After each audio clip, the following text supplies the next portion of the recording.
இந்த ஞாயிறு ஆராயில் கலந்து கொண்ட உங்கள் யாவரையும் ஆண்டவராக இயேசு கிறிஸ்து நாமத்தினாலே வாழ்த்துகிறோம், வரவேற்கிறோம். இந்த செய்தியை ஆரம்பம் முதல் முடிவு வரை முழுமையாய் கேளுங்கள். கர்த்தர் உங்கள் வாழ்க்கையிலே மாபெரும் எழுப்புதலை கொண்டு வருவார். அல்லேலூயா. ஆமாம், சத்தியத்தை அறிவீர்கள், சத்தியம் உங்கள் வாழ்க்கையில் விடுதலையை கொடுக்கும். ஆமாம், இயேசுவே சத்தியமாய் இருக்கிறார். இந்த கடைசி நாட்களிலே மாபெரும் சத்தியங்கள் சபைகளிலே வெளிப்பட்டு கொண்டிருக்கிறது. அதனால் இப்படிப்பட்ட சத்தியங்களை கேட்கிற நீங்கள் யாவரும் பாக்கியவான்கள். இந்த சத்தியத்தை மிஸ் பண்ணாமல் துவக்கம் முதல் முடிவு வரை முழுமையாக கேளுங்கள். உங்கள் நண்பர்கள் உறவினருக்கெல்லாம் அந்த செய்திகளை ஷேர் பண்ணுங்கள். கர்த்தர் உங்களை ஆஸ்வதிப்பாராக. எடுப்போம் எபிரேயர் 5ஆம் அதிகாரம்.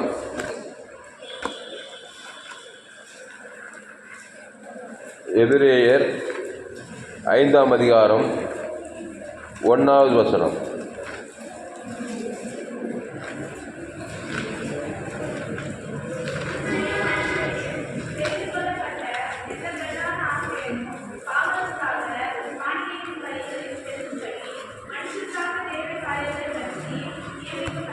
ஆமாம், எல்லாரும் எடுத்துட்டீங்களா? வசனம் பக்கம் 301 புதிய ஏற்பாட்டில் எபிரேயர் 5ஆம் அதிகாரம் 1வது.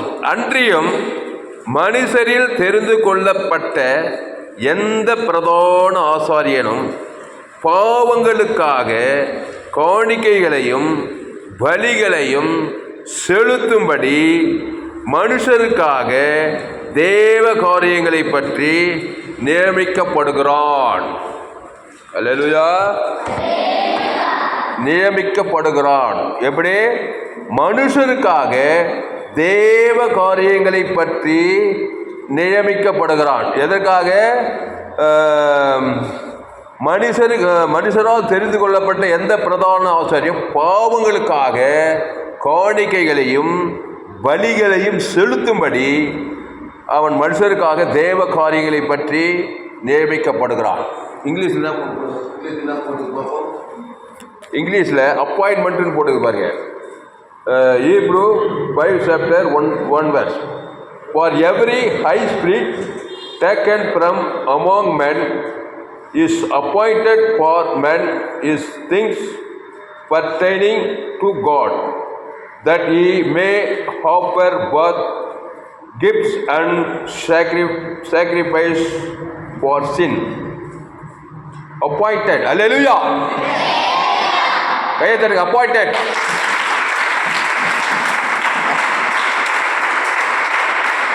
இந்த உலகத்தில், இந்த பெரிய உலகத்தில் தேவன் என்னை அப்பாயின்மெண்ட் பண்ணியிருக்கிறார். எவ்வளோ மகிழ்ச்சியான செய்தி. ஆமாம், தேவன் உன்னையும் அப்பாயின்மெண்ட் பண்ணிக்கிறார். என்னத்துக்காக? அப்படி மிதக்கத்துக்காக, பாவங்களுக்காக காணிக்கைகளையும் பலிகளையும் செலுத்தும்படி தேவ காரியங்களுக்காக தேவ காரியங்களை பற்றி நியமிக்கப்பட்டிருக்கிறான். அப்பாயின்மெண்ட் பண்ணியிருக்கிறார். என்ன உலகத்திலே பெரிய வேலை. தேவனுக்காக தேவன் என்னை தேவ காரியங்களை பற்றி அப்பாயின்மெண்ட் பண்ணியிருக்கிறாரு. ஆமாம், இந்த உலகத்தில் 2 கூட்டம் இருக்குது. 2 அப்பாயின்மெண்ட்டில் இருக்கிறாங்க ஜனங்க. மனுஷருக்காக தேவ காரியங்களை பற்றி நியமிக்கப்பட உனக்கு விருப்பம் இல்லை என்றால் இன்னொருத்தன் ரெடியாக இருக்கிறான். இருக்கிறனா இல்லையா? யார் அவன்? இன்னொருத்தன். ஆமாம், சொல்லுங்க சத்தமா. யாரு? ஆமாம், அவனுடைய காரியத்தை செய்யும்படி, அவனுடைய காரியங்களை நிறைவேற்றும்படி அவன் அப்பாயின்மெண்ட் பண்ணி அவன் வேலையை உங்கள் மூலமாக செய்து உன்னை அழைத்து சமுதாயத்தை அழைச்சிட்டு இருப்பான். அதனால் இங்கே சொல்கிறாரு எபிரேயரில், அன்றியும் மனுஷரில் தெரிந்து கொள்ளப்பட்ட எந்த பிரதான ஆசாரியரும் பாவங்களுக்காக காணிக்கைகளையும் பலிகளையும் செலுத்தும்படி, சும்மா வாயில் பேச, செலுத்தும்படி மனுஷருக்காக தேவ காரியங்களை பற்றி நியமிக்கப்பட்டிருக்கிறோம். அண்டர்லைன் தி வேர்ட். மனுஷருக்காகனா உன் குடும்பத்துக்காக, உனக்காக, உன் பிள்ளைகளுக்காக, உன் உன்னுடைய கிராமங்களுக்காக, பட்டணம் எல்லாம் மனுஷன்தான். எங்கே போனாலும் தடுக்கி விழுந்தான் மனுஷன்தான்.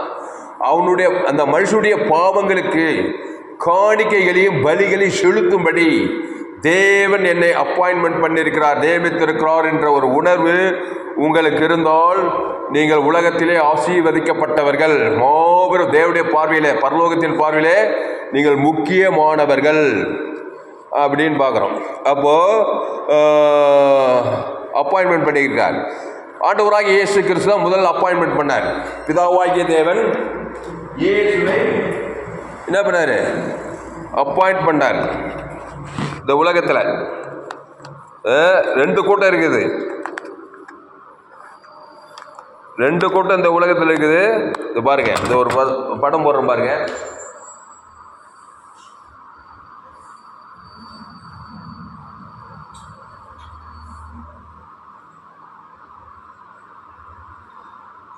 இவர் வந்து பிசாசு, இவர் வந்து இயேசு. இந்த பிசாசுக்கு எதுக்கு அப்பாயின்மெண்ட் பண்ணாங்க? எப்படி இருக்க? எதுக்காக இருக்கிறான்னா, மனுஷனை அழிக்கவும் திருடவும் கொல்லவும் வேறொன்றுக்கும் வரான். யாரு? இந்த பிசாசு. இந்த இயேசு இருக்கிறார். நானும் அவிகளுக்கு, யாருக்கு? மனுஷனுக்காக ஜீவனை கொடுக்கும், அது பரிபூர்ணப்படம் வந்தால் இயேசு இருக்கிறார். இங்க மனுஷன் இருக்கான். இந்த மனுஷன் வந்து உலகத்தில் எல்லா உலகம் போட்டங்க. இந்த உலகத்துல எத்தனை பேர் பிசாசை ஏற்றுக்கொள்கிறார்களோ அந்த மனுக்குலத்தை வைத்து உலகத்தில அழிவு வேலைகளை பிசாசுகிறீர்களே இந்த பிசாசான உலகம் ஃபுல்லா செய்துட்டு இருக்கிறான். இந்த உலகத்துல இயேசுவை எத்தனை பேர் ஏற்றுக்கொண்டாங்களோ அந்த மனிதர்களை வைத்து இயேசு தேவனுடைய திட்டங்களை உலகம் முழுவதும் செய்கிறார். கையத்தட்ட அல்லேலூயா. அப்போ ஏதேன் தோட்டத்துல ஆதாம் ஏவாளை தேவன் அப்பாயின்மெண்ட் பண்ணார். ஆதாம் ஏவாளை தேவன் ஜீவ சுவாசத்தை ஊதி ஜீவாத்மாவாகி தோட்டத்தில் எல்லா விருட்சத்துக்கும் ஜீவ விருட்சத்துக்கனை புசித்து இந்த உலகத்தை ஆண்டு கொள்ளும்படி 2 பேரை வச்சார். வைக்கும்போது இந்த பிசாசு என்ன பண்ணா, எவ்வளோ நாள் அந்த ஜீவ விருட்சத்துக்கனியிலே இருந்தாங்க தெரியல, நல்லா ஜாலியாக இருந்தாங்க 2 பேரும், நிர்வாணமாக இருந்தாங்களாம், ரொம்ப ஜோராக இருந்தாங்க. ஒரு ஊழியக்காரர் சொல்றாரு, உலகத்திலே பேரழகு யாருன்னா ஆதாம் ஏவாள் தான், அடுத்து இயேசு தான். பாவம் செய்யாது ஆதாம் ஏவாள், அவ்வளவு அழகா, அதை விவரிக்கவே முடியாது. அந்த மாதிரி ஆள் உலகத்தை எங்கேயுமே பார்க்க முடியாது, அவ்வளோ அழகாக இருந்தாங்களாம் 2 பேரும். எப்பவுமே இந்த பிசாசுக்கு அழகாக இருக்கிறது பிடிக்காது. அவங்களுக்கு அப்படி என்ன படிச்சு ஏவால வந்து அவங்களுக்கு ஒரு 10 கட்டளை கொடுக்கல. தேவனாய் கர்த்தர் ஒரே ஒரு கட்டளை தான், தோட்டத்தின் நடுவில் நன்மை தீமை கனியை பறித்து புஷ்க கூடாது, அது ஒரே ஒரு கட்டளை தான் கொடுத்தாரு. ஆனால் சுயாதீனம் கொடுத்திருந்தார். ஏன் சுயாதீனம் கொடுத்தாருன்னா, ஒரு ரோபோட்டு மாதிரி அவங்கள வைக்கல, சித்த சுயாதீனம் கொடுத்தார். நீ புஷிக்கவும் புஷிக்கலாம், புஷிக்காம இந்த எடுக்க கீழே வாழ்நாள்லாம் சொர்க்க வாழ்வும் வாழலான்னு வச்சிருந்தார். அப்போ அந்த பிசாசு என்ன பண்ணா, ஏவாளை வஞ்சித்து தேவன் சொன்னது உண்டோ அப்படி சொல்லி அவனை ஏமாத்தி தேவன் வேண்டாம் என்று விளக்கின அந்த கனியை பறித்து புசிக்க வைத்தான். அந்த ஏவாள் ஆதாமும் கொடுத்து ஆதாமும் புசித்தாள். அவங்க 2 பேர் எதுக்காக நியமித்திருந்தாரு? தேவனுக்காக தான் ஆதாம் ஏவாளை படைச்சாரு. ஜீவ சுவாசத்தை ஜீவாத்மாவாகி தேவ காரியங்களுக்காக மனுக்குலத்தையே பரலோகமாக்கும்படி, பூலோகத்தையே பரலோகமாக வைக்கும்படி தான் அவங்க வைத்தாரு. ஆனா பிசாசு என்ன பண்ணிட்டான், ஏவாளை வஞ்சித்து ஏவாள் மூலமா ஆதாமியும் வஞ்சித்து கட்சியில பிசாசுக்காக மாறிட்டாங்க. டேஞ்சர். அதனால தான் நம்ம எப்படியும் வாழ முடியாது, இப்படித்தான் வாழணும்னு இருக்குது. நான் இயேசுக்குள்ள இருக்க மாட்டேன், நான் பிசாசுக்குள்ள யாரும் சொல்ல முடியாது. நீ கேரண்டி, நீ இயேசுக்குள்ள வாழ்ந்தே தரணும். அப்படி வேணான்னு சொல்லிட்டீங்கன்னா நீ விரும்பினால் பிசாசுக்காக நியமிக்கப்பட்டு முதல்ல உன்னை அழித்துக் கொள்வாய், உன் மூலமாய் குடும்பத்தை சமுதாயத்தை அழிப்பாய். அப்போ ஆதாம் ஏவாளும் அந்த பிசாசின் கனியை புஷித்ததுமே, ஏவாளும் அந்த புருஷனுக்கு கொடுத்ததுமே, அன்றிலிருந்து உலகம் ஃபுல்லாக பிசாசுக்காக ஏற்பட்டு என் தாய் என்னை பாவத்தில், ஆமாம், கருவிலே பிசாசு தான் கருத்தரிக்கிறான். பாவம் செய்கிறவன் பிசாசினால் உண்டாயிருக்கிறான். அதனால் எல்லா பிசாசு பிள்ளைகளாக பிறந்துட்டாங்க. அங்கே தேவனாய் கர்த்தர் வந்தார். ஏதேன் தோட்டத்தில் வந்து ஒரு ஆட்டை அடித்து அவங்கள தோளுடைய போற்றி அதுக்கப்புறம் துரைத்து விட்டார். இயேசு வர போகிறாரு, இயேசு கிறிஸ்து மூலமாக மீண்டுமோ உங்களை பழைய ஸ்டேஜுக்கு கொண்டு வர போகிறாருன்னு சொல்லி அங்கே அனுப்புறதை பார்க்குறோம். அப்போது இந்த ஆதாம் ஏவாளை எதுக்கு உண்டாக்குறாங்கன்னா, மல்கியா 2ஆம் அதிகாரம் 15வது வசனம் படிங்க யாராவது. மல்கியா 2:15.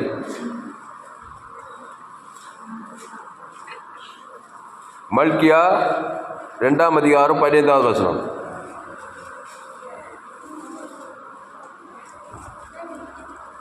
பழைய ஏற்பாட்டில் லாஸ்ட் புத்தகம்.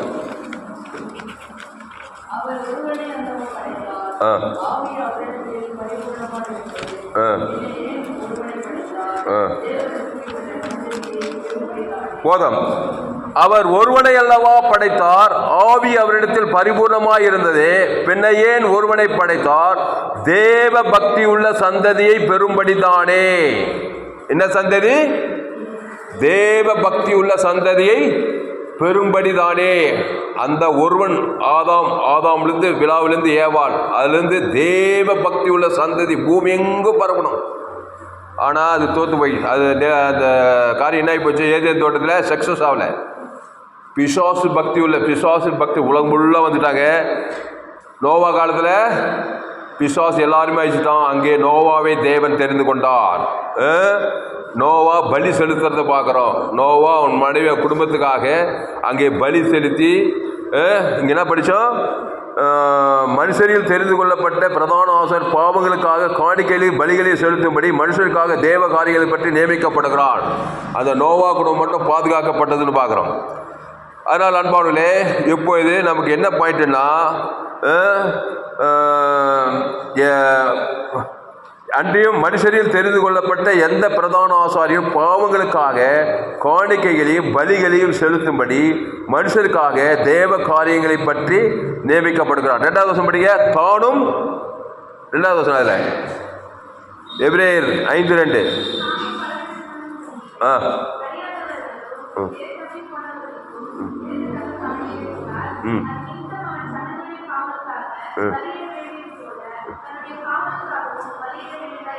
போதும். அப்போ தானும் பலவீனம் உள்ளவனானபடினாலே அறியாதவர்களுக்கும் நெறி தப்பி போனவர்களுக்கும் இறங்கத்தக்கவனாயிருக்கிறான். அறியாதவன், நெறி தப்பி போனவன், அவன் தான் பிசாசு உலகிறவன்.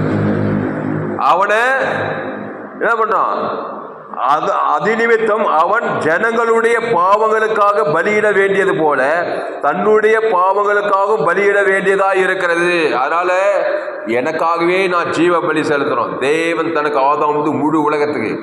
அப்புறம் எங்கள் குடும்பத்தில் அறியாதவன், தேவனை அறியாதவர்கள்லாம், அப்புறம் நெறி தப்பி போனவர்களுக்காக பலி செலுத்த வேண்டும். கர்த்தராகிய இயேசு கிறிஸ்துவை விசுவாசி அப்போ இது நீ விட்டாரோ சொன்னாரா இல்லையா? கர்த்தராகிய இயேசு கிறிஸ்துவை விசுவாசி, அப்போ இது நீயும். அப்போ இயேசுவை நீ தான் குட்டி இயேசு உங்க குடும்பத்துக்கு. இயேசு வாய் மூடி சும்மா இருப்பாரா? நல்ல மேய்ப்பு ஜனங்களுக்காக ஜீவனையே கொடுத்துட்டு இருப்பாரா? ஜீவஸ்வரர் வாழ தந்தாவே 24 மணி ஜீவஸ்வரர் தேவன் தனக்கு உங்க குடும்பத்தில் ஆதாம் மூலமா வந்து பிசாசு தெரிந்து கொள்ளப்பட்டான். அவங்க மூலமாக குடும்பத்தில் அழிவு நாசம் மோசம் போய் செய்யும்போது இயேசு ஏற்றுக்கொண்டு ஞானஸ்நானம் திருவிருந்தில் பங்கெடுக்க நீ வேடிக்கை பார்த்துடக்கூடாது. ஒருவன் பாவம் செய்வானானால் நீதிபரராக இயேசு கிறிஸ்து அவனுக்காக பிதாவினிடத்தில் பரிந்து பேசுவார். எடுங்க யோவான் 1 யோவான் 2ஆம் அதிகாரம் 1வது வசனத்தை படிக்க. 1 யோவான் 2ஆம் அதிகாரம் 1வது வசனம். வசனத்தெல்லாம் அப்படியே நோட் பண்ணிக்காங்க. 1 யோவான் 2ஆம் அதிகாரம் 1வது வசனம். என் பிள்ளைகளே, நீங்கள் பாவம் செய்யாதபடிக்கு இவைகளை உங்களுக்கு எழுதுகிறேன். ஒருவன் பாவம் செய்வானானால் நீதிபரராயிருக்கிற இயேசு கிறிஸ்து நமக்காக பிதாவினிடத்தில் பரிந்து பேசுகிறவராய் இருக்கிறார். பிதா கிட்ட பரிந்து பேசுவாராம். என்ன பரிந்து பேசுவாரு? ஐயோ எப்படியோ எங்க அப்பா விடல ஐயா, குடிக்கிச்சிட்டே இருக்கிறாரு ஐயா, ஐயா கெஞ்சிக்கிறோமே, இப்படி பரிந்து பேசுறாங்க. இப்படியெல்லாம் பரிந்து பேசுனா வேலைக்கு ஆகாது. அதுக்கு பேர் மத ஜபம். இவனுக்காக என் ஜீவனையே கொடுக்குறேன், ஜீவ சரீரம் ஜீவரத்தை ஆனர் பண்றியா இல்லையா? பரலோக பிதாவை இவன் பாவத்தில் பிறந்திருக்கான், பிசாசு தெரிந்து கூட அப்பாயின்மெண்ட் பண்ணிட்டுக்கிறான். இவனை எங்கள் அப்பனை, எங்கள் ஆத்தால, எங்கள் தம்பியை, தங்கச்சியை குடிகாரனாகிறான், வேசிக்காரனாகிறான், பிசாசு ஒரே போராட்டம் அது குடும்பத்தில். இயேசு ஏற்றுக்கொண்டேன், அப்பத்தை திராட்சை பானம் பண்ணி இருக்கிறேன். எங்கள் அப்பா பேசி குடிகார அப்பாவை இயேசு ஜீவ சரீர தேவனுக்கு ஆதாம் முழு உலகத்துக்கு ஸ்டாக்டாக கொடுக்குறேன்னு அதுதான் பலி செலுத்துது. அப்போ பாவம் செய்வன் நீதிபராக இயேசு கிறிஸ்து நமக்காக பிதாவிடத்தில் பரிந்து பேசுவார். பிதா கிட்ட பரிந்து பேசுவாரு. என் ஜீவன் பேசா, இவன் பாவம் பேசா, இவன் பிசாசு பேசா, என் ரத்தம் பேசா, ஜீவ ரத்தம் பேசா, என் ஜீவ ரத்தத்தையே இவனுக்கு கொடுக்குறேன். தேவனுக்கு ஆதாம் முழு உலகம் கொடுக்கணுமே. இப்போ பிதாவாகிதேனே டக்குன்னு அலாட்டாகி தேவதூர்களெல்லாம் போங்க, பசுதாய்களை போங்க, உடனே அசுத்தாய் போயிடுச்சு, பசுத்தாய் வந்துச்சு, அவனை ரட்சித்துட்டாரு. கையை தட்டு அல்லேலூயா. இப்போ இந்த இயேசு அப்பாயின்மெண்ட் பண்ணி வந்தார். கன்னி மரியாள் வயத்துல வந்தார். பசுத்தாவில கருத்தறிந்தது. ஏன்னா ஆதாம் ஏவாள் பாவம் செய்து எல்லாம் ரோமர் 3:23 எல்லோரும் பாவம் செய்து தேவ மகிமையற்றவளாகிறாங்க. ஒருத்தரும் இல்லை, ஒருத்தனும் யாரு ரட்சிப்பு உண்டாக்க முடியாது. அதனால கன்னி மரியாதை ஆண்டவர் தெரிஞ்சுக்கிட்டு அவங்க 2 பேர் கல்யாணம் முடிக்கும் போது நிச்சயதார்த்தம் நடந்துச்சு. ஆனால் கல்யாணத்தில் அவங்க ஒன்று சேராதுக்கு முன்னே ஆதாமின் வித்து படுறதுக்கு முன்னாடி பரிசுத்தாவியில் அசைவாடி அவர் தேவகுமாரன் அந்த உலகத்தில் வந்தார். அல்லேலூயா. இதெல்லாம் இன்னும் அருமையாக செட்டப்பு, தேவனுடைய செட்டப்பெல்லாம் கொஞ்சம் நல்லா கவனி. இதெல்லாம் engineering college, doctor, scientist, PhD அதெல்லாம் சொல்லிக் கொடுக்க மாட்டாங்க. இங்கே தான் அது சொல்லிக் கொடுப்பாங்க. அல்லேலூயா. அப்போ பரிசுத்தாவியினால கருத்தரித்து ஆதாமின் வித்து, அந்த நன்மை தீமை வித்துல அவர் கருத்தரிக்கல. என் தாய் என்னை பாவத்தில், அதனால் யாரும் ரட்சகர் கிடையாது. இயேசு பரிசுத்தாவில கருத்தரித்து அவர் வந்தாரு. வந்து என்ன பண்ணார்னா அப்படியே சுத்த 30வது வயசுல ஞானஸ்நானம் எடுத்து வானம் திறக்கப்பட்டு தேவாவி வந்துட்டு அதுக்கப்புறம் போறாரு. போய் முதல்ல அவர் யாரை தெரிந்து கொண்டாரு? 12 சீசர்களை. மத்தேயு 10:1 எடுங்க. மத்தேயு 10:1. மத்தேயு 10ஆம் அதிகாரம் 1வது வசனம்.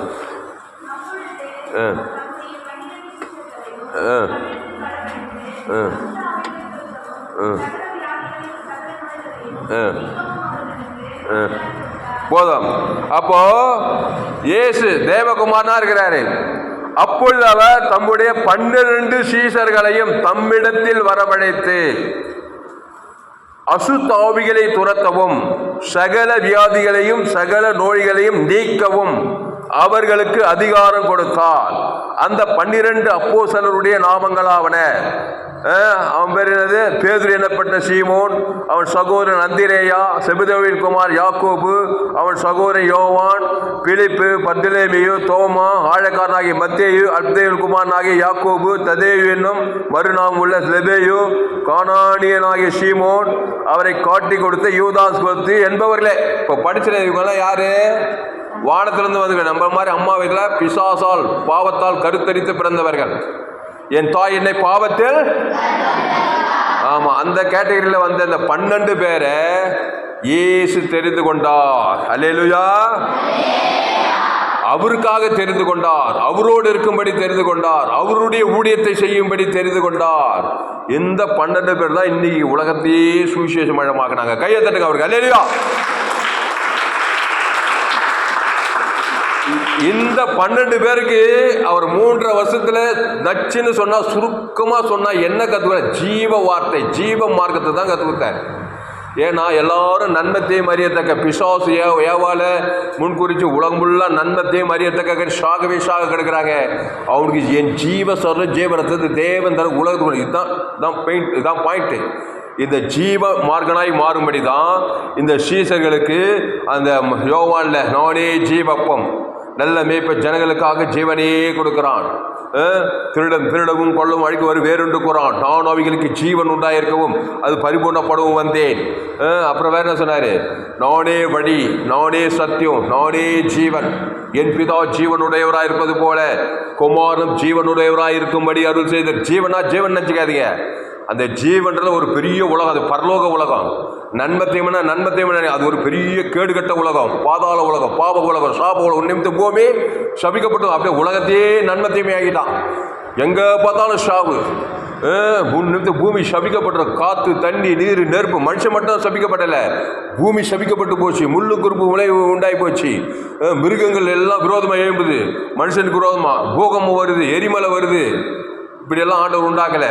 திடீர் பூகம்பம் வருது, எரிமலை வருது, மிருகங்கள் கடிச்சு கொதறுது, கொலைகள், வெறிகள் எல்லாம் பேய் பிடித்த உலகமாக போச்சு. பிசாசு ஏவாள் மூலமாக பண்ணிட்டான். இப்போ ஜீவ மார்க்கத்தை அறிவிக்கும்படி இந்த 12 பேரை ஏற்படுத்தினார். அல்லேலூயா. இந்த 12 பேருக்கு 3.5 வருஷத்தை அவர் படாத பாடுபட்டுட்டார். ஆமா, என்னதான் பண்ணு எப்படியாவது அந்த நன்மத்தை ஓட்டி 12 பேர் கூட பச்சு பாருங்க அவங்களோட உருவாக்குதல். ஒவ்வொருத்தரும் ஒவ்வொரு டைப் பார்க்குறான். ஒருத்தர் கட்சி வெளியே உருவே பண்ணல. அவர் பேர் என்னது? கட்சி வெளியேன்னா அவளை ஒருத்த உங்களில் ஒருவன் பிசாசா இருக்கிறாரு. 3 வருஷம் போதில்லை அவனுக்கு. 3 வருஷமா இருந்தா என்ன பண்றான்? காட்டி குடிக்கிறதே குறியா இருக்கிறான். அவருக்கு ஜீவ வார்த்தை ஜீவ சார் கொடுக்காம இருந்திருப்பாரு. என்னதான் ஜீவனை கொடுத்தாலும் அந்த புத்தி அவனுக்கு போல. கேட்டின் மகன் கெட்டு போனானே என்று அப்படின்னா கட்சியில் அவனும் மன்னிப்பு கேட்கறான். அல்லேலூயா. எதுக்கு சொல்றேன்னா, நல்ல சொஸ்து புத்தி உள்ளவன் ரொம்ப இதுக்கெல்லாம் பாடுபட வேண்டியது. நன்மை தீமை கடி சாப்பிட்டா பாவம் மரணம் வருதுனாக்கா நான் ஜீவ விசுக்கிறேன் வாலண்டியாக செய்கிறவன் தான் அவன் தான் டாப்பு. அவன் தான் பவுல். அல்லேலூயா. ஆமாம். இதுக்கு போய் அவர் படாதப்பட்டு பாடுபட்டு ஜீவ மார்க்கத்திலே இருக்க தேவ நீதி வீட்டில் தேவன் தருக்கு சபிக்குள் ஆசிரியங்க, பகைக்குள் நன்மை செய்யுங்க, சத்துக்களை செய்யுங்க, துன்பப்படுங்க, ஜெபம் பண்ணுங்க. மனுஷன் என்ன பண்ண மாட்டேது? சுட்டு போட்டால் கூட வர மாட்டேது. நன்மை தேவைன்னா என் மனைவி அடிக்கடி சின்ன குழந்தை கூட பாரு பெருமை வருது. திருடு ஏதாவது திட்டு வச்சுட்டு தெரியாத மாதிரி வந்து நடிக்குது. ஏன்னா கருவிலே பாவத்தில் பிறந்திருக்குது. டியூஷனே வைக்தியால் விட்றாங்க பாவம் செய்யறதுக்கு. இயற்கையாகவே பாவம் மரணம் இருக்குது. அதனால் அன்பானவர்களே, நம்ம என்ன பண்ணணும்? தேவன் என்னை தெரிந்து கொண்டு இருக்கிறார். அதனால 12 சீஷர்களை அவர் தெரிந்து கொண்டார். தெரிந்து கொண்டு அவர் என்ன பண்ணாரு? சுவிசேஷத்தை பிரசங்கம் பண்ணும்படி அவர் அனுப்பியிருக்கிறார். இப்போ மத்தேயு 11:1 படிங்க. மத்தேயு 11:1.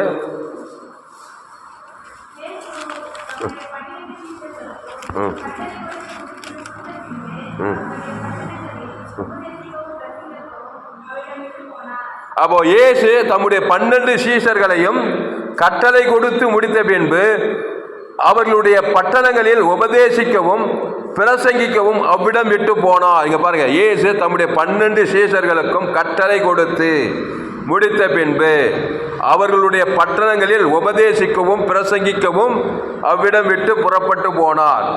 அப்போ பட்டணங்களிலும் கிராமங்களிலும் எங்க போனாலும் ஆதாம் மூலமா பிறந்தவன் தான் இருக்கிறான். அன்னைக்கும் இருக்கிறான், இன்னைக்கும் இருக்கிறான். இனி ஒரு நாட்டில் இயேசு வரைக்கும் அப்படித்தான் இருக்க போறான். என்னதான் கம்ப்யூட்டர் நடந்தாலும் சரி, என்னதான் சயின்டிஸ்ட் வந்தாலும் சரி, என்னதான் விஞ்ஞானம் முன்னேறினாலும் சரி, என்னதான் டெக்னாலஜி அப்படியே படுகி பெருகினாலும் சரி, அவன் நன்மை தீமை அறியத்தை கொண்டாதான் இருக்க போறான். அதனால்தான் ஊழியத்துக்கு பஞ்சமே கிடையாது.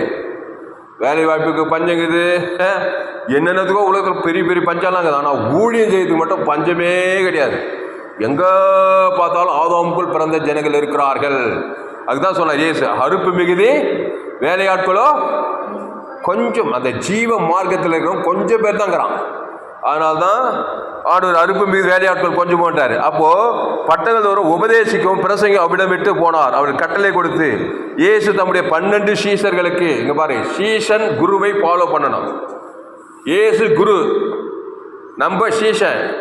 சீஷன் குரு போல இயேசு போல மாறணும். அப்போ சீஷன் குரு அவர் என்னென்ன ஸ்டெப் வைக்கிறார் அதே ஸ்டெப் தான் வைக்கணும்.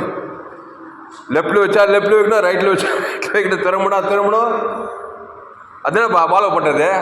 அவர் லெஃப்ட் வச்சா நான் ரைட்டில் வைப்பேன். அதான் சொன்னேன், ஒருத்தன் கேட்கணும், ஒருத்தன் மேற்க காதுன்னா ஒருத்தன் செவிடுன்றான். அது மாதிரி எல்லாம் இருக்கக்கூடாது. அவர் என்ன சொல்கிறாரோ மரியாதை கிட்ட மரியாதை சொல்ல, அவர் என்ன சொல்கிறாரோ அதன்படி செய்ப்பா. தண்ணி திராட்சமாக மாறிடும். அவர் என்ன சொல்லுவார்? ரொம்ப குழப்பிக்க வேணாம். அவர் என்ன இயேசு என்னையா சொல்லுவார்?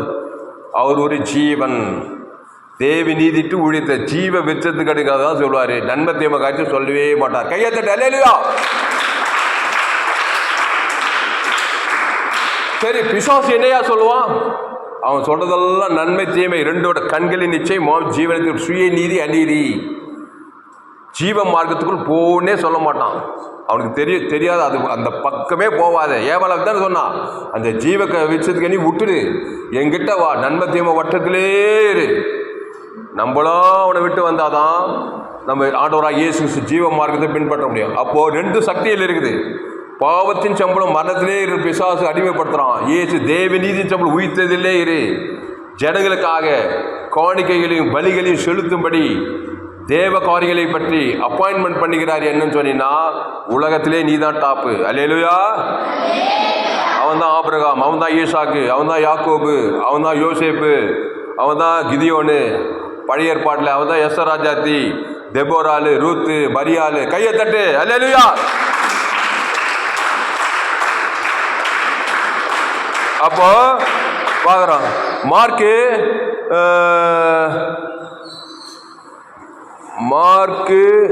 5:11 படிக்க. மார்க் 3:11.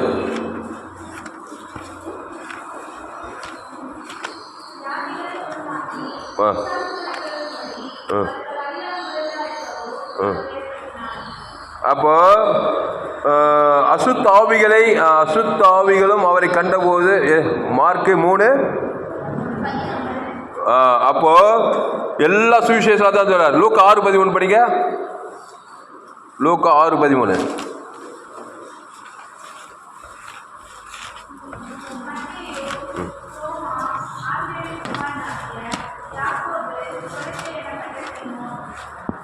அப்போ இவங்கெல்லாம் தேவனால முன்குறிக்கப்பட்ட 9:1. மார்க்கு லூக்கா 9:1 இல்லை லூக்கா 8ஆம் அதிகாரம்.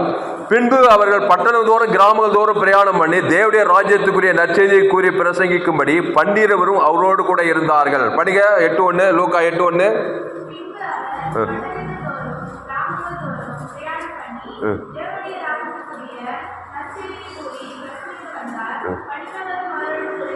ஆமாம், இந்த வசனத்தை எப்பவுமே ஒரு வசனத்தை நெகட்டிவ்லையும் பார்க்கணும், அப்போ தான் சூப்பராக புரியும். இங்கே பாருங்க, பின்பு அவர் பட்டணங்கள் தோறும் கிராமங்கள் தோறும், எங்கே போனால் ஏதாவது ஒன்று பட்டணத்துக்கு போவேன், இல்லை கிராமத்துக்கு போவேன்.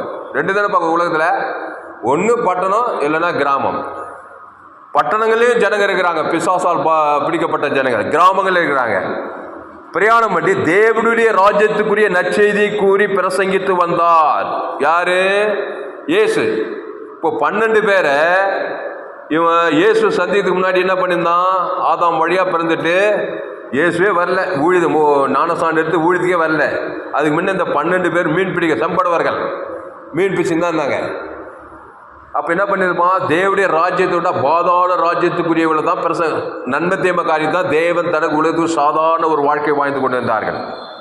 அப்போது பாதாள ராஜ்யத்துக்குரிய சுவிசேஷம் என்னது? நன்மை தீமை அறியத்தக்க காரியங்கள். ஆனால் பாதாள ராஜ்யம் நான் போய் என்னையா ஒன்றுமே பண்ணுவானப்பா, அம்மா வயிற்றில் நீ பிறந்தாவே போதும், நான் 10 டிகிரி படிச்சுக்கிறேன் தெரியுமா, படிப்பா, நான் படிக்கவே இல்லை, படிக்காதிருப்பா, நான் டாக்டர்ப்பா, நான் என்ஜினியர்ப்பா, சயின்டிஸ்ட் எல்லாம் படிப்பா, நீ பாதாள ராஜ்யத்துக்குரிய சுவிசேஷத்தை அபிசுவிசேஷத்தை நீ வெளிப்படுத்துகிறவனா இருப்பாய், ஆதாம் மூலமா பிறந்திருந்தா. அல்லேலூயா. அதுக்கு தான் இயேசுவை ஏற்றுக்கொண்டு நீங்க உலகத்துக்கே ஒளியா இருக்க, நீங்க பூமிக்கு உப்பா இருக்க. தேவனுடைய ராஜ்யத்துக்குள்ள தேவனுக்கு அடுத்த காரியங்களை நீ பேசணும். தேவன் நாவே ஜீவன், என் பிதா ஜீவனுடையவராக இருப்பது போல குமாரன் ஜீவனுடையவராக இருக்கும்படி. ஆமாயா, எனக்கே வெக்கமாகுது. தேவன்னா நான் இந்த மாதிரி வாழ்ந்தே இருக்க. நான் ரசிக்கப்பட்டு கிட்டத்தட்ட 25-30 வருஷம் ஆகும். 1994 ஞானஸ்நானம் எடுத்தேன். இதெல்லாம் தியானிக்கும் போது இவ்வளோ பெரிய ஜீவ மார்க்கத்தை வச்சுக்கிட்டு நீ எப்படி சாதாரண வாழ்க்கை என்னால் வாழ முடியுது? தேவன்னா சாதாரணம் கிடையாது. தேவனுடைய சாணத்தில், இயேசு சாணத்தை பசுத்த ஆவியார் வச்சுக்கிறார். அந்த தேவனுக்கு தனக்கு முழு உலகத்துக்கு கொடுத்தா நீ இருக்கிற மாதிரி இருக்க மாட்டாய். ஆடு மேய்க்கிறவன் சீக்கிரமா ராஜாவாயிடுவான். சிறைச்சாலையில் இருக்கிற யோசேப்பு சீக்கிரமா எகிப்துக்கு அதிபதி ஆயிடுவான். அப்பா அம்மா இல்லாத அனாதை பெண்ணு சாதாரணமா ஒத்தா வாரத்துள்ள என்னது பாத்திரம் தேய்ச்சிட்டு அப்பா அம்மா இல்லாத ரொம்ப கஷ்டப்பட்டே இல்லைப்பா, இருக்க மாட்டாள். 120 நாடுகளுக்கு ராஜாத்தியா தான் இருப்பா. கையத்தட்டு அல்லேலூயா. அப்போ தேவனுடைய ராஜ்யத்துக்குரிய நற்செய்தியே அதுதான் ஜீவ மார்க்கம். தேவி நீதி உயிர்த்தல் இயேசுக்கு சாமண்ட வாக்கு தத்தங்களை பிரசங்கிக்கவும் 12 அவரோடு கூட இருந்தார்கள். அவர் பொல்லாத ஆவிகளையும் வியாதியஸ்தர்கள் நீக்கி குணமாக்கி சில ஸ்திரீகளும் 7 பிசாசுகள் நீங்க மகதிலே எழப்பட்ட மரியாளும். அப்போ பொல்லாத ஆவிகள் வியாதியஸ்தர்கள் எங்க போனாலும் கிராக்கி தான். நல்ல மேய்ப்ப ஜனங்களுக்காக இந்த சரீரம் பாருங்க, இது நன்மை தீமை சரீரம். ஆமாம், நான் சும்மா இருந்தால் கூட தேவனுக்கும் உலகத்தையும் என் சரீரம் ஒன்று சொல்லிகிட்டே போகுது. நான் பாவம் செய்து தேவ மகிமேற்றுவதை தேவனுக்கு தனக்கு சும்மா கண்ணை மூடி அமைதியாக தேவை போதும். இது ஒரு காரியத்தை தேவனுக்கு உலகத்தை வெளிப்படுத்திகிட்டே போய்க்குது. அதனால் உரிமையாக எனக்கு வியாதி வந்துடுது. அதுதான் வியாதி இல்லாத யார் பார்க்குறான், மரணம் இல்லாத யார் பார்க்குறான், பிரச்சனை இல்லாத யார் பார்க்குறான், அதில் அப்படி தான் இருந்திருக்கிறான். அதுக்கு தான் இயேசு ஜீவ சரீரம் ஜீவ ரத்தம் கொடுத்திருக்கிறாரு. அதை தேவன் தனக்கு உலகத்தை கொடுத்தா என்னை தாக்க வர வியாதியில் இருந்து சாபத்தில் பிசாசு வலிவு நான் விடுதலை ஆக்கி கொள்ளலாம். அல்லேலூயா. கையத்தட்டு. அல்லேலூயா. அதனால தான் இயேசு எந்த வியாதியஸ்தனை பார்த்தாலும் இவன் ஆதாமின் சரீரத்தில் வந்திருக்கிறான், பாவம் மரணம் எனக்குள்ளே இருக்குது, இதை தேவனுக்கு உலகத்துக்கு காட்டுறான், அறிந்து எங்க பார்த்தாலும் திரளோட வியாதியஸ்தர்கள் இயேசு செய்த அற்புதங்களை செய்ய உலகம் கொள்ளாதுன்னு போடுவது.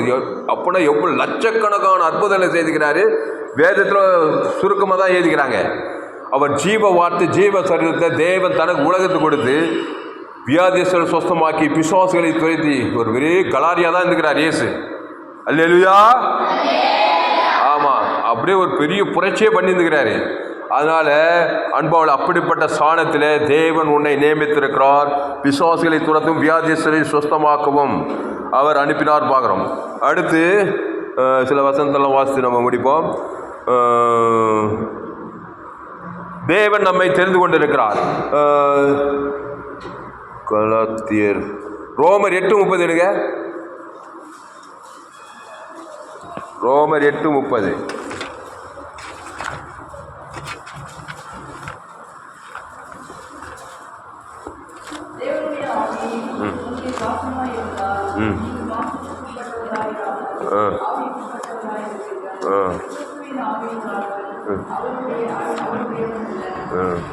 சரி, அது இருக்கட்டும். ரோமர் 8ஆம் அதிகாரம், எவர்களை முன்குறித்தாரோ அவர்கள் அழைத்திருக்கிறார். அந்த வருஷம் பாருங்க, எத்தனை வருஷம் அது? 30வது வருஷம். அதான் படிக்க சொன்னேன் நான். படிங்க.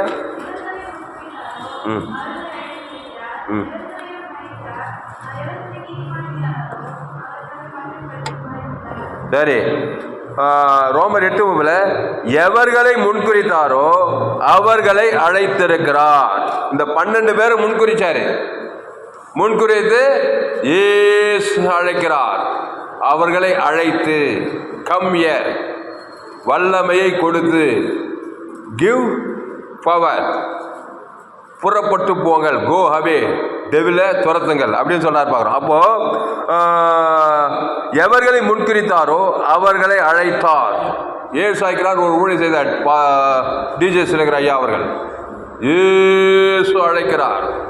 அவர் யார் தெரியுமா? ஒரு முறை தற்கொலை பண்ணி ரயில் தண்டவாளத்தில் தற்கொலை பண்ணி போனால் அவர் வாழ்க்கை எப்படி மாறி போச்சு பார்த்தியா? அவங்க சித்தப்பாவோ பெரியப்பாவோ தான் அவருக்கு சுவிசேஷம் சொன்னாராம். அவர் சாட்சி கேட்டால் ஆச்சரியமாகுது. தற்கொலை நானே தற்கொலை கேஸ் தான். 7 முறை தற்கொலை பண்ணி முயற்சி பண்ணுவேன் நான். ஏசுவரியா நாட்டில் சோழவர் கிராமத்தில். என் சாட்சி அதே சாட்சி தான். ஒரு இடத்துல மெட்ராஸில் பாஸ்டர் பெஞ்சோன்னு ஒரு மீட்டிங் கூட்டு போயிருந்தார். அங்கே கூட்டு போயிருக்கும்போது இந்த மாதிரி கிராமத்துலேருந்து ஒரு ஊழிக்காரராகிற ஒரு சாட்சி சொல்லி பண்ணிட்டாங்க. நான் என் சாட்சி சொன்னேன். அப்போது எமோஷனில் சொல்லிகிட்டே இருந்தேன். ஒரு அரை மணி நேரத்துக்கு மேலே சொன்னேன். அப்புறம் சரி உட்காருன்ட்டாங்க. அதில் 7 முறை, அந்த 7 முறை என்னென்னு ஒவ்வொருத்துக்கு விளக்கு கொடுத்து 7 முறை சொல்லிட்டு உட்காந்துட்டேன். உட்காந்து பக்கத்தில் ஒரு ஊழிக்காய், ஐயா எத்தனை முறையாக தற்கொலை செய்ய போச்சு? 7 முறைன்னாரு. 7 பூர்ணத்துக்குரிய இனிமேல் உனக்கு சாவே கிடையாதா? அல்லேலூயா. 7 பூர்ணத்துக்குரியதான், அதனால உனக்கு சாவே கிடையாது அந்த மாதிரி சொல்றாரு. அதனால தற்கொலை பண்ணி போனால்தான் அந்த டீச்சர்ஸ் இருக்கிறார். அவருக்கு சுவிசேஷம் சொல்லி அவர் இயேசு ஏற்றுக்கிட்டு அந்த வசனத்தை படிக்க எபிரேயர் 5:1 அவர் என்ன ஊழியர் உலகமெல்லாம் போய் கூட்டம் நடத்தினார். அந்த வசனத்தை படிக்க எபிரேயர் 5:1.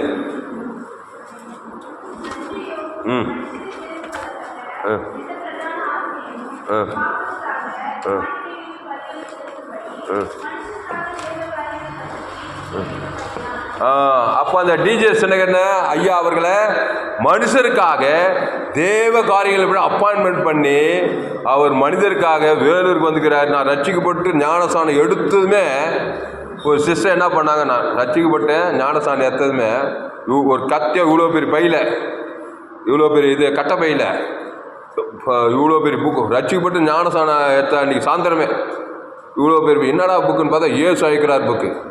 அதை படித்து படித்து படித்து படித்து படித்து நான் நினைக்கிறேன் அதனுடைய விசுவாசம் தான் எனக்கு இந்த மாதிரி ஆகிப்போச்சு. எல்லாத்தையும் படிச்சு நான் தான் வியாதிப்பட்டு வாழ்க்கையில் கெட்டு வந்துருக்கிறேன். இவ்வளோ புக்கு ஏசு அழைக்கிறார் புக்கு, இந்த மாத இதை ஏசு அழைக்கிறார். இவ்வளோ புக்கு கொடுத்துறாங்க. நான் ராத்திரியும் பகலும் அதை படித்து படித்து படித்து படித்து ஏசு அழைக்கிறார். அவர் யாரு? மனுஷருக்காக தேவ காரியங்களை பற்றி நியமிச்சார், உலகத்தையே கலக்கிட்டு போயிட்டார். அல்லேலூயா. இயேசு அழைக்கிறார் சொல்லி எத்தனையோ ஜனங்களுக்காக அவர் நியமிக்கப்பட்டு காணிக்கைகளையும் பலிகள் என்ன காணிக்கை? சுகந்த வாசனை காணிக்கையாக கிறிஸ்துவ தேவன் தனக்கு உலகத்துக்கு கொடுக்கும்படி உலகத்தையே கலக்கிற ஊழியக்காரா இருந்தார். அல்லேலூயா. அதனால நீங்களும் அப்படி மாறலாம். இங்க இருக்கிற ஒவ்வொருவரும் அப்படி மாறலாம். ஆனா 100% ஜீவனுக்குள்ளே இருக்கணும். ஆமா, இல்லப்பா நான் 100% ஜீவனே வேணும், 100% நன்மை தீமையிலே போக வேண்டியதான். நல்லவன் கெட்டவன், நன்மார்க்க துன்மார்க்க. ஆமா, முதல்ல நீ அழிவ, மற்றும் குடும்பம் அழிவு, முழு உலகம். ஜீவன்னா அளவற்ற அன்பு, அகோபி காட் தேவராக. ஜீவனா ஜோவேல் காட் கைண்ட் தேவரகமான ஒரு வாழ்க்கை. இயேசு ஜீவ உலகம், தேவனுக்கு தனக்கு முழு உலகத்துக்கு. அப்போ அதான் பலி செலுத்தும்படி ஒரு ராஜா இருந்தான். அவன் பேருனா சாலமோனு. அவனை ராஜாவை ஏற்படுத்தினார். அவன் ஜனங்களுக்காக 1000 சர்வாங்க தகன பலியில் செலுத்தி பலியிட்டான். 1,20,000 ஆடுகளை பலி செலுத்தினான். 24 காளைகளை பலியாக கொடுக்குறான் பாருங்க ஜனங்கள். அவன் ராஜா, இஸ்ரவேல் ராஜா. வாசித்து பாருங்க, சாலமோன் ராஜ்யம் தேசமே பொற்காலமாயிடுச்சான். ஜனங்களுக்காக அப்படி வெறித்தனமா இருந்துக்கிறான். அல்லேலூயா. அந்த சாலமோனில் பெரியவர் உனக்குள்ளே. அவன் ஆடு மேய்க்கிறவன் தாவீதுடைய பிள்ளை தான் அந்த சாலமோன். அதனால் அன்பானவர்களே, கிறிஸ்துவுக்காக உங்கள் வாழ்க்கையை ஒப்பு விடுங்கள். அவருக்குள் இல்லாத எதுவுமே கிடையாது. இயேசு ஜீவனாயிருக்கிறார். ஜீவ உலகம், ஜீவ வானம், ஜீவ பூமி, ஜீவ சர்வம், ஜீவ ரத்தம், ஜீவ ஐஸ்வர்யம். ஐஸ்வர்யம் கொட்டி கிடக்கிறது. ஆதாமுக்குள்ள நன்மதை, பாவ, சாபம், மன்மம், தரித்திரம், பாதாளம், வேதாளம், முடிவு, பாவத்தின் சம்பளம், மரணம், நரகம், டேஞ்சர், சீரியஸான மேட்ரு. பிறக்கும்போது ஆதாமுக்குள் தான் நீ பிறக்கணும். பிசாசால் தெரிந்து கொள்ளப்பட்டுதான் வர. ஆனால் அந்த பூமியில் வந்து இயேசுவை ஏற்றுக்கொண்டு ஞானஸ்நானம் எடுத்து திருவது தேவனுக்காக தேவ காரியங்கள் பண்ணி நியமிக்கப்பட்டால் நீ நல்லா இருப்பாய். அடுத்து உன்னை பெத்த தாய் தகப்பன் குடும்பம் நல்லா இருக்கும். கையை தட்டு. அல்லேலூயா. அப்புறம் இங்க என்ன படிச்சோம்? ரோமர்ல வாசித்து நம்ம முடிப்போம். ரோமர் 8ஆம் அதிகாரத்தில் தேவன் எவர்களை முன்கரித்தாரோ அவர்களை அழைத்திருக்கிறார். எவர்களை அழைத்தாரோ அவர்களை நீதிமான்களாகி இருக்கிறார். எவர்களை நீதிமானாக்கினாரோ அவர்களை மகிமைப்படுத்தியும் இருக்கிறார். அல்லேலூயா. முதல்ல அழைக்கிறாரு. அழைத்தது சும்மா இல்லை, தன்னை ஜீவனே குத்துறாரு. அது இயேசு ஜீவன். என்னது? 6 லிட்டர் ஜீவ ரத்தம். தேவ நீதி உயிர்த்தல். தேவன் தனக்கு உலகத்துக்கு கொடுத்துறாரு. பாவத்தை மனது விடுதலை ஆக்கிறார். நீதிமான் ஆக்கிட்டாரா? நீதி எவர்கள் நீதிமாக்கிறான் அவனை மகிமைப்படுத்துது. ஆசீர்வாதம், ஐஸ்வர்யம், மகிமை, கனம் எல்லாம் கொடுத்துறாரு. இப்போ உன்னையே சாட்சியாக நீ உலகம் எங்கும் போய் சகல ஜாதி சுவிசேஷ பிரசங்கம் பண்ணு. உன்னை மனுஷக்கா தேவ காரியங்களுக்காக உன்னை நியமித்து இருக்கிற, பிசாசுகளை துரைத்து உன்னை அழைச்சிருக்கிற, உனக்காக இந்த நீதிமானாக்கும்படி ஜீவவா தேசம் எல்லாத்துக்கும் கொடுத்துருக்கிறேன். உன்னை மகிமைப்படுத்திருக்கிறேன். நீ போய் ஒருத்தனை முன்குறி. இப்போ ஏசு எங்கிறாரு? பரலோகத்துக்கிறாரு. பசுத்தாவிதாங்கிறாரு. நீ ஒரு ஆளை முன்குறிக்கலாம். யாரோ காக்கா முக்கா உங்க கிராமத்தில் அவனை முன்குறிச்சு ஏசு ஜீவன் தேவன் தனக்கு உலக அசுத்தாவி பசுத்தாவி இருக்கான். ரசிக்கலாமா இல்லையா? அதை தான் உனக்கு மனுஷருக்காக ஏற்படுத்தி இருக்கிறாரு. நீ உலகத்துக்கே ஒளி. ஊழிய செய்தால் எல்லாம் கொள்ளாது. பஸ்ஸில் போனாலும் சரி, ரோட்டில் போனாலும் சரி, எங்கே போனாலும் சரி, ஏசு நானே நல்ல மேய்ப்பன் ஜனங்களுக்காக. ஆமாம், அவன் பேர் சொல்லி தேவன் தனக்கு ஆதாம் வந்து முழு உலகத்துக்கு குத்துரு. நீ போய் அவங்ககிட்ட மார்த்தட்டி கூட பேச வேண்டிய அவசியம் கிடையாது. மார்த்தட்டி பேச எதிர்த்து தான் நிற்பான். லேகோன் பிசாசுகிட்ட போய் மார்த்தட்டி பேச முடியுமா? அவனை பார்த்ததுமே பாருங்க அவருக்குள்ள இருந்தாச்சு. அவனை முன்குறிக்கிறார். லேகோன் பிசாசை அடைக்கிறாரு. மார்த்தட்டி பேச ஒன்றும் பண்ண முடியாது. ஜீவசர் தேவன் தனக்கு ஆதாம் முழு 2000 பிசாசு கூடி பசுத்தாய் வந்துச்சு. பசுத்தாய் வந்ததுமே சொஸ்த புத்தி வந்துச்சு. வஸ்திரம் தச்சுக்கிட்டான். கட்சியில் பிணங்கள் மதியில் தக்க போல போய் நீ ஊழி செய்யலாட்டார். கையை தட்டு. அல்லேலூயா.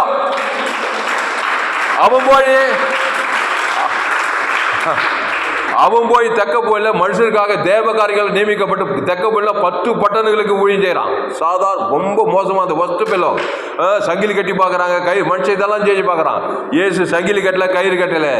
ஜீவ சரீரம், ஜீவ ரத்தம், பலிகளையும் காணிக்கையிலையும் சுகந்த வாசனை காணிக்கா பலிகாவும் ஒப்பு கொடுக்குறாரு. தேவன் தனக்கு ஆதாம் முழு 2000 பிசாசு ஓடியே போயிடுச்சு. பசுத்தாய் இறங்கிச்சு. அப்புறம் போய் நீ கர்த்தர் உனக்கு செய்திகள் எல்லாம் எடுங்க. அந்த வருஷம் மார்க்கு 5ஆம் அதிகாரம் அவனையே நியமிச்சிடறாரு. அவனுக்கு ட்ரைனிங்கே கிடையாது. சேஷன்னா 3 வருஷம் ட்ரைனிங் கொடுத்து உருப்படல. ரொம்ப அசுத்தாவி பயங்கரமாக பாவத்துக்கிறவனா ரச்சித்தனா வல்லமையான ஊழிக்காரனா மாறிடுவான். பார்த்துக்கிட்டீங்களா நீங்கள்? அல்லேலூயா. அவன் உங்களுடைய வர ஐயா ஏசையான்றான். இல்லைப்பா ட்ரைனிங் போ. 2000 பிசாசு ஓடி பிச்சு இல்லை, அதுவே போதும் ட்ரைனிங் போன்னு நம்பிக்கை அனுப்பிச்சு விட்றாரு. போய் தக்க போல போய் ஊழிய செய்கிற எல்லாரும் பிரசங்கத்தை கேட்டு ஆச்சரியப்பட்டாங்களாம். மார்க்கு 5ஆம் அதிகாரம், மார்க்கு 5ஆம் அதிகாரம் 8வது வசனம் படிங்க. மார்க்கு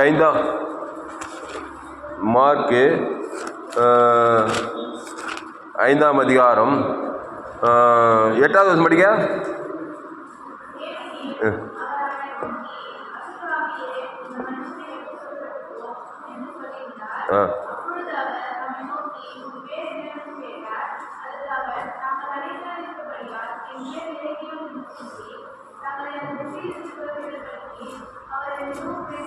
போதும். 15வது வருஷத்தில் இயேசுவிடத்தில் வந்து லேகியோனாகிய பிசாசுகள் பிடித்திருந்தவன் வஸ்திரம் தரித்து உட்கார்ந்து புத்தி தெளிந்திருக்கிறதை கண்டு பயந்தார்கள். பிசாசுகள் பிடித்திருந்தவனும் பண்டிகைகளுக்கு சம்பவித்ததை கண்டவர்களும் அவர்களுக்கு விரோதமாய் சொன்னார்கள். அப்போது தங்கள் எல்லைகளை விட்டு போகும்படி அவரை வேண்டிக் கொண்டு தொடங்கினார்கள். அப்படியே அவர் படவில் ஏறுகிற போது பிசாசு பிடித்திருந்தவன் அவரோடு கூட இருக்கும்படி தனக்கு உத்தரவாக வேண்டும் என்று அவரை வேண்டிக் கொண்டான். 19வது வசனம் படிங்க. இயேசு அவனுக்கு உத்தரவு கொடாமல், நீ உன் இனத்தாரிடத்தில் உன் வீட்டுக்கு போய் கர்த்தர் உனக்கு இறங்கி உனக்கு செய்தவைகளெல்லாம் அவர்களுக்கு அறிவியுங்கள் என்று சொன்னார். அண்டர்லைன் தி வேர்ட். இங்க பாருங்க, கர்த்தர் உனக்கு இறங்கி உனக்கு செய்தவைகளெல்லாம். என்னையா செய்தார் கர்த்தர்? தேவனாய் கர்த்தர் பிதாவாகிய தேவன் என்ன செய்தார்? இயேசுவை தந்துருளி, அதான் செஞ்சார். பிசாசு என்ன செய்தான்? நன்மை தேமகனையும் பாவத்தையும் மரணத்தையும் தந்துள்ளி, அதை போய் உலகமெல்லாம் பரப்பிட்டு இருக்காத. கர்த்தர் உனக்கு செய்ய ஒரு விருப்பம்னா, ஏதேன் தோட்டத்தில் ஏவாளம்மா செய்த வேலை தான் நம்ம செய்கிறோம். பிசாசு எனக்கு நன்மை தேமகனிகள் தான், நான் புசித்தேன், ரொம்ப ருசியாக இருந்துச்சு, கொஞ்ச நேரம் பார்த்தா பயந்துட்டேன், ஓடினேன், ஒளிஞ்சினேன், கொஞ்ச நேரம் பார்த்தா வியாதி வந்துச்சு, கொஞ்ச நேரம் பார்த்தா சாபம் வந்துச்சு, தற்கொலை என்னெல்லாம் வந்துச்சு, ஏதோ ஒன்று சொல்கிறேன். ஏவாள் என்ன சொல்லுவான்? நன்மை வாக்கே வெறுப்பாக்குது, ஏன் வாயின்னு எனக்கு தெரியல, தற்கொலை பண்ணிக்கிறேன், வாக்கே பிடிக்கல, ஐயோ ரொம்ப போர் அடிக்குது எனக்கு, நான் ஒரு பெக்கு போனது சாராய குடிக்கலான்னுக்கிறேன், ரொம்ப போறேன், நான் சினிமா பார்க்கலான்னுக்கிறேன், ஐயோ கடந்தொல்ல அதிகமாயிடுச்சு, இதெல்லாம் போய் சொல்லிட்டு இருப்போம் ஊர் ஊராக போய் கதையா எங்கள் வீட்டில் பிடிக்குது அப்படிக்குது நண்பர்கள் சொல்கிறாங்களா இல்லையாப்பா? நான் புதுசாக சொல்கிறேன், உண்மையாக தானே சொல்கிறேன். அதெல்லாம் சொல்ல ஆரம்பிச்சிடும்.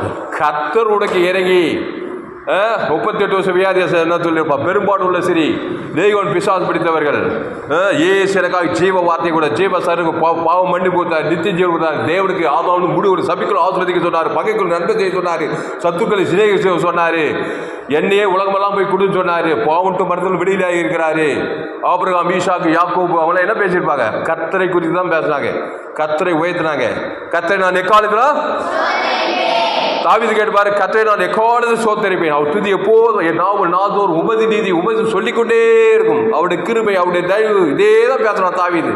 சொல்ல சொல்ல சொல்ல சொல்ல பிசாசெல்லாம் ஓடுது, அசுத்தாவியெல்லாம் ஓடுது. தாவீது ராஜாவா இருந்தான், நல்ல கடமும் மகிழ்ச்சி புகிச்சு ஐஸ்வர்யம் இந்த உலகத்துக்கு கடந்து போனான் பரலோகத்துக்கு. கையை தட்ட அல்லேலூயா. அதனால 2 கோட்டம் பிசாசின் ராஜ்யத்தில் பிறக்கும்போது என் தாய் என்னை பாவத்தில் கருத்தரிக்கிறார், அதை போய் நான் தேவன் தனக்கு உலகத்துக்கு குத்தனாக்கா நான் பிசாசினுடைய காரியத்தை செய்கிறேன் அறிந்து அறியாமல். இயேசுவை ஏற்றுக்கொண்டு இயேசு ஜீவனை கல்வாசியில் கொடுத்திருக்கிறார், தேவ நீதி உயிர் பாவத்துக்கு பிறகு அதே மரணத்துக்கு உயிர் தரித்திரம் பரலோகத்தையே கொடுத்திருக்கிறார் சிலுவையில். அதை தேவன் தனக்கு உலகம் ஃபுல்லாக கொடுத்துட்டு போயிட்டே இருப்பார். நானும் நல்லா இழைப்பாருங்க, போகிறதுக்கு நல்லா பிசாசெல்லாம் ஓடுது, மனுஷருக்காக தேவ காரியங்களை பற்றி நியமிக்கப்பட்டிருக்கிறான். போதுன்னு நினைக்கிறேன். ஜெபம்லாமா? அதனால் திருப்பி அந்த இது எபேசியர் 1:5 வச்சுருவோம். எபேசியர் 5ஆம் அதிகாரம் 1வது வசனம். இயேசு சுகந்த வாசை காணிக்கையாகவும் பலியாகவும் ஒப்பு கொடுக்க வந்தார்.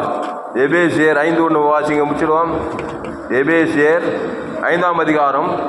ஆதலால் நீங்கள் பிரியமான பிள்ளைகளைப் போல தேவனை பின்பற்றுகிறவர்களாகி, பவுல் சொன்னார் பாரு, தேவனை பின்பற்றுகிறவர்களாகி கிறிஸ்து நமக்காக தம்மை தேவனுக்கு சுகந்த வாசனை காணிக்கையாகவும் பலியாகவும் ஒப்பு கொடுத்து நம்மில் அன்பு கொண்டது போல நீங்களும் அன்பிலே நடந்து கொள்ளுங்கள். அகோபே அன்பு. தேவன் எப்படி அன்பு கொண்டாரு? தன் ஜீவனையே கொடுத்து அன்பு கொண்டார். அந்த ஜீவனை A to Z எல்லாமே கொடுத்து அன்பு கொண்டாரு. அப்பன் இயேசு. தாய் அன்பு தகப்பன் அன்புக்கான மேலான அன்பு. ஏசு யாரு? நம்ம யாரு? ஜீவன். நன்மை தேமல் அப்படி ஊறி கெடுக்கிறான். அவனுக்கு ஜீவன் இருந்தால் தான் தப்ப முடியும். சாப முறிவு, பாதாள முறிவு, அதை கொடுத்து அன்புக்கு வந்திருக்கார். நீங்களும் போய் அந்த அன்பை வெளிப்படுத்துன்னு பவுல் சொல்றாரு. தேவனை பின்பற்றவர்களாகி ஜெபம் பண்ணுவோம். அதனால் பயப்படாதீங்க, கலங்காதீங்க. எல்லோரும் பாவம் செய்து தேவ மகிமையற்றவளாகி இலவசமாக கிருபையினாலே கிறிஸ்து இயேசுவுள்ள மீட்பை கொண்டு நாம் நீதிமானாக்கப்படுறோம். கட்சியில் இயேசு கல்வாரி சிலுவையில் நாம் அவருக்குள் தேவனுடைய நீதியாகும்படிக்கு பாவம் அறியாத அவரை நமக்காக ஆமாம் பிதாவாகிய தேவன் இயேசு பார்க்குறாரு. பிதா இயேசு நீ போனம்பா எங்கெங்க சிலுவைக்கு மனுஷ பாவத்தில் மரணத்தில் போய் சிக்கிக்கிட்டு இயேசு அவர் பரிசுத்தருங்க. அவர் கண்ணி மரியாள் வைத்திர பரிசுத்தாவில பிறந்து வந்தார். அவர் வாயிலாங்க நம்மளாம் முடிவு பண்ணிடுறான். நீ கண்ணி மரியாதையில் பரிசுத்தாவில கருத்தது மாதிரி எங்கள் அம்மா ராணி அம்மா வயத்தில் நான் பாவத்தில் கருத்தறுத்த மாதிரி பாவமாக்கணும் பிதாவாகிதேன்னு சொல்கிறாரு இயேசு. பிதா சொல்லுங்க டக்குன்னு கேள்வி பஞ்சாலு சிலுவைக்கு போகும்போது 3 முறை ஜெபம் பண்ணாரு. பிதாவே இந்த பாத்திரம் என்னை விட்டு நீங்க கொடுமானால் நீங்குபடி செய்யும், ஆயினும் என்னுடைய சித்தம் அல்ல உம்முடைய சித்தம். அது கூட பாரு, ஆயினும் என் சித்தம் அவருடைய சித்தம். இதுதான் பிதாவின் அன்புன்றது. பிதாவா சவால் வர்றாரு. கட்சியில் இயேசு ஒன்று என்ன சொல்லிடுவாங்கன்னா, நீ பரிசுத்தாவில கருத்தரித்து மரியாதை வைத்து நாள் எல்லாத்தையும் கலக்கிட்டு போயிட்டாரு. அது அவர் செய்வார், நம்மளாம் செய்ய முடியாது சொல்லிடுவான். நீயே பாவமாக்க பண்ண என்ன பண்ண, பிதாவா இது எமை போய் இது கைவிடணும். ஏதேன் தோட்டம் ஆதாமே பிதா வார்த்தை மேறின மாதிரி பிதாவின் வார்த்தை கைவிட்டாரு. இமை போய் இது கட்டு இவர் அவரை கைவிட்டார், அவரை கைவிட்டார். ஜீவன் கட்டான உடனே ஜீவதேவன் கட்டான உடனே இடையில வராங்க. அதுதான் பாவமும் மரணமும். அல்லேலூயா. ஜீவ விஷயத்துக்கு நீ விட்டுட்டு நன்மை தீமையை டச் பண்ண உடனே பாவம் மரணம் ஏவாளுக்கு வந்தது. அப்போ 2 Corinthians 5:21 நாம் அவருக்குள் தேவனுடைய நீதி ஆகும்படிக்கு பாவம் மரியாதை நமக்காக பாவம் மாக்கினார். அதுக்கு பிதாவாகி தேவன் எமை போய் அவர் விட்டணும். யுகாயுகமா பிதாவோடு இணைந்தார் இயேசு. என் பிதா ஜீவனுடையவராக இருப்பது போல குமாரன் ஜீவனுடையவராக இருக்கும்படி ஆவியான ஜீவ சஞ்சாரியா ஜீவ விஷயத்துகள் இருந்தவர் கட்டப்பாயிட்டாரு. எமை போயுது. அங்கதான் பட்டைங்களோடு தடிகளோடு வர்றாங்க. கட்டப்பாயிட்டு கட்டப்பிலேல பாருங்க, அவர் கையை தட்டாரு. அல்லேலூயா.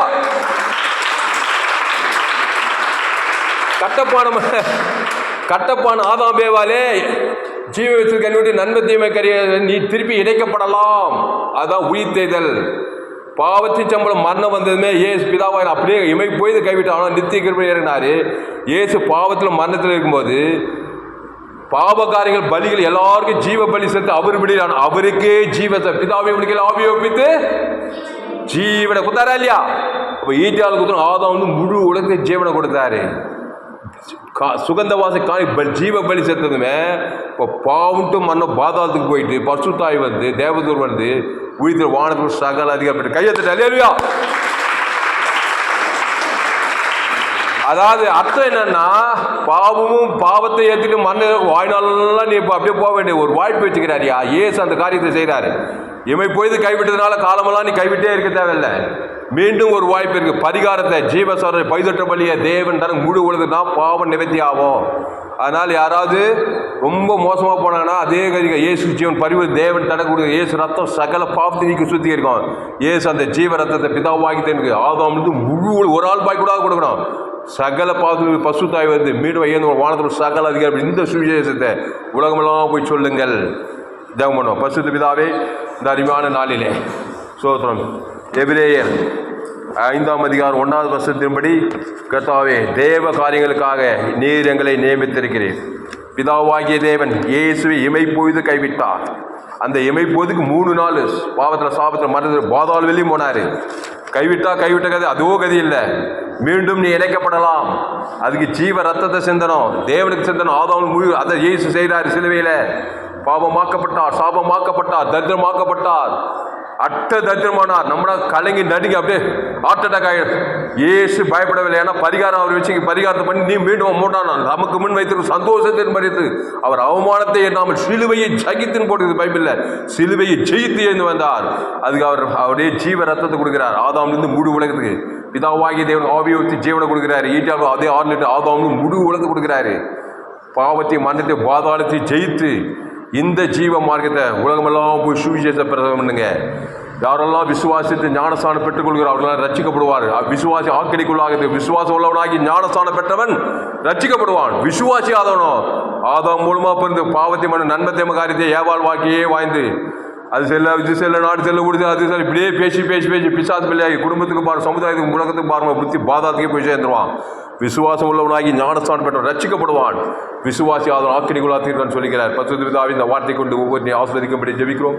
பயப்படாதே, கலங்காதே, திகையாதே. சின்ன பாவியம், பெரிய பாவியம், மோசமான பாவியம், எந்த பாவமாக தான் சரி, ஏசு ஓவர் போயிடு அவர் லிட்டர் ஜீவரத்தம் அந்த பிதாகுமார் பசுத்தாய் கொடு மத்தியசமா ஆதாமுக்கு முழு உலக கொடு பாவம் நிறுத்தி ஆகியது கேரண்டி. பசுத்தாய் வருவார், தேவதூர் வருவார், கேரண்டி. எல்லா பாவசால் மறந்து விடுங்க. நாடே திராட்சை நீங்கள் ஒருவன் நீங்கள் வார்த்தை நிலைத்திரு. கிறிஸ்து தேவனுக்கு தனக்கு ஆதாமுக்கு முழு வெறித்தனமாக கொடுத்துட்டு போயிட்டே இரு. கண்டிப்பாக வர விரித்து அசுத்தாயோட பசுத்தாய் வர கேரண்டி. இல்லைனாக்கா ஏதோ ஒரு விதத்தில் பாவத்தை மன்னித்து சுயினி தேவத்தன் கொடுத்து பிசாசு காரியத்தை நியமிக்கப்பட்டு பிசாசு வாழ்க்கை வாய்ந்து வாழ்க்கை ஃபுல்லாக பிசாசோடு போராடி முடிவில் நித்தியத்தில் பாதாளத்தில் போய் போராட வேண்டிய கட்டாயத்துள்ளாகும். இந்த செய்தி கேட்க ஒரு கத்தாவை இயேசு கிறிஸ்து மூலமாக நான் விடுதலையாக இருக்கத்தாவே செங்கு சுற்றி பிசாசின் பல விளங்கப்படி யாவும் விடுதலையாக்கினது போல இந்த இயேசு ஏற்றுக்கொண்டு இயேசு சாப்பிட்ட வாக்கு தத்தங்களை பிதாகுமார் ஆதாம் வந்து முழு உலகத்துக்கு அசுத்தாய் பசுத்தாய் இறக்கி ஜனங்களுக்காக பாவ காரியங்களுக்கு பலிகளின் காணிகள் செலுத்தும்படி ஜனங்களுக்காக தேவ காரியங்கள் பற்றி நியமிக்கப்பட இந்த செய்தியை கேட்க ஒவ்வொன்றையும் பயன்படுத்தி ஆஸ்வதிக்கும்படி ஜெபிக்கிறோம். கத்தாவே ஒரு மாபெரும் ஜெயிப்பில் கொண்டு வரும்படி ஜெபிக்கிறோம். இயேசு நாமத்தில் எல்லா ஜெபிலும் இருக்கிறோம். எங்கள் ஜெயிலில் நல்ல பிதாவே, என் ஆத்மாவே கர்த்தரை ஸ்தோத்திரி, என் மூலமே பரிசுத்த நாமத்தை ஸ்தோத்திரி. என் ஆத்மாவே கர்த்தரை ஸ்தோத்திரி, அவர் செய்ய சகல உபகாரம். அல்லேலூயா. கர்த்தருக்கு மகிழ்ச்சி உண்டாவதாக. என்னுடைய பெயர் பாஸ்டர் துளசிராமன் தாமஸ், பரிபூர்ண ஜீவன் சபை தோழவர் பகுதியாக சபையினருக்கு ஒவ்வொரு நாட்டும் ஆன்லைன் மூலமாக ஃபேஸ்புக்கில் போங்க, துளசிராமன் தாமஸ் சர்ச் பண்ணுங்கள். யூடியூப்பில் போங்க, ஏஎல்சி வெள்ளூர் சர்ச் பண்ண சப்ஸ்கிரைப் பண்ணிக்கொள்ளுங்க. உங்கள் நண்பர்கள் பிள்ளைகளுக்கெல்லாம் இந்த செய்தியை ஷேர் பண்ணுங்கள். குறைந்தது ஒரு 100 பேருக்கு இந்த செய்தியை ஷேர் பண்ணுங்கள். இது நிமித்தம் நிச்சயமாக நீங்கள் ஆசிரியர் இந்த சேனலை சப்ஸ்கிரைப் பண்ணிக்கொள்ளுங்கள். கடைசி நாள் லேபில் பங்கு பண்ண என்னுடைய எல்லா செய்திகளும் கேளுங்க. கர்த்தர் உங்களை ஆஸ்வதிப்பாராக. இந்த செய்தியில் கர்த்தர் உங்களோடு கூட பேச கர்த்தருக்கு காணிக்கை செலுத்த விருப்பம் இருந்தால் என்னுடைய Google Pay number 733-958-6648. God bless. கர்த்தர் உங்களை ஆஸ்வதிப்பார். ஒரு சேனல் எஃப்சிசி வெள்ளூர் ஒரு சேனலுக்கு சப்ஸ்கிரைப் பண்ணிக்கொள்ளுங்க. கர்த்தர் உங்களை ஆஸ்வதிப்பார். இந்த செய்தி எஃப்சிசி வெள்ளூர் சபையில் 1/9/2024 ஞாயிறு 6 கொடுக்கப்பட்ட மாலை 6. கர்த்தர் உங்களை ஆஸ்வதிப்பாராக. ஆமென்.